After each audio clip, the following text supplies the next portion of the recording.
ukipitia wakati mgumu namna hiyo, hakuna atakaye kuja kukusaidia. Hata baba yako hawezi, hata mtu unayemwamini kuliko wote hawezi kukusaidia, isipokuwa Mungu peke yake ambaye alikufa kwa ajili yako. Isipokuwa yeye peke yake. Yeye ndiye anayejua thamani yako.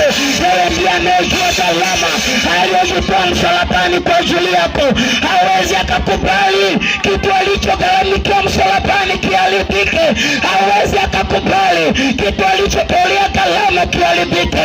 Hivyo lazima kusaidie, maana wewe umeamua kumwamini. Lazima aje kukusaidia, maana wewe umeamua kumfuata. Haleluya, haleluya, haleluya. Ukimwamini Yesu ndugu yangu, hakuna jambo la kukuharibia maisha yako.